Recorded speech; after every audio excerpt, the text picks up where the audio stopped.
Okay, I can't believe we are at week 6 and still looks like this, but this is what it is. So the plumber was here on Halloween, and this is what we had to do. We had to reroute the plumbing for the sink. So this will be the faucet and the 2 handles. It's now wall mounted. We had a counter mount before. It's now wall mounted. So that was one big kind of plumbing job. That was the biggest job that we had to do. And then over here, this is the shower diverter.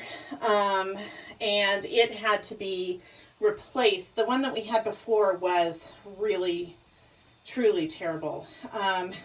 It would only turn off in one little tiny spot. It had just worn out. And so now we have a brand new one, which will go with our new shower fittings. So that is all taken care of. So the interior, like in the wall plumbing stuff is all done. And now we just need the drywall installer to come back and close up the wall, and then we can get started on tile, which I cannot wait for. So that's where we are at the end of the week.